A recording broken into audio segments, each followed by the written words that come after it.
Hi friends, வணக்கம். இன்னைக்கு வந்து ஒரு clearance sale sarees பார்க்கலாம். எல்லா sareesமே அழகான colour combination. One by one பார்க்கலாம் நம்ம.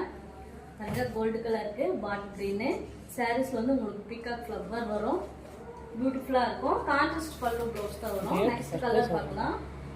பாருங்க அழகான கலர் காம்பினேஷன். ரொம்ப ரிச்சா அழகா இருக்கும். எல்லாமே வந்து function wear sarees clearance sale கொண்டு வந்திருக்கோம். பாருங்க yellowக்கு வந்து உங்களுக்கு ஸ்கை ப்ளூ கலர் காம்பினேஷன். ரொம்ப பியூட்டிஃபுல்லான sarees. ஸோ இதில் எதாவது பிடிச்சிருந்தா ஸ்க்ரீன்ஷாட் எடுத்து வாட்ஸ்அப் நம்பருக்கு அனுப்புங்க. ஜஸ்ட் 599 தான். பீகாக்கு வந்து எல்லோ கலர் காம்பினேஷன் பியூட்டிஃபுல்லாக இருக்கும், ரொம்ப ரிச்சாக இருக்கும். நெக்ஸ்ட் பாருங்க பர்பிள் கலருக்கு sky blue colour border. Next metallic கலருக்கு வந்து உங்களுக்கு அழகான ப்ளூ கலர் காம்பினேஷன். எல்லாத்துக்குமே கான்ட்ராஸ்ட் பல்லு ப்ளவுஸ் வரும். டிசைனுமே ரிச்சாக அழகாக வந்துடும். இந்த சாரீஸ் வந்து கிளியரன்ஸ் சேல்ஸில் கொண்டு வந்திருக்கோம். 599 ஒன்லி. இந்த சாரீஸில் எது பிடிச்சிருந்தாலும் ஸ்க்ரீன்ஷாட் எடுத்து வாட்ஸ்அப் நம்பருக்கு அனுப்பி புக்கிங் போட்டுக்கோங்க. லிமிடெட் ஸ்டாக் தான், ஸோ மிஸ் பண்ணிடாதீங்க. நம்ம இது மாதிரி நிறைய நியூ கலெக்ஷன்ஸ் அப்டேட் பண்ணிகிட்டே இருக்கோம், பண்ணியிருக்கோம். நம்ம பேஜில் பாருங்கள். தேங்க்யூ ஃபார் வாட்சிங்.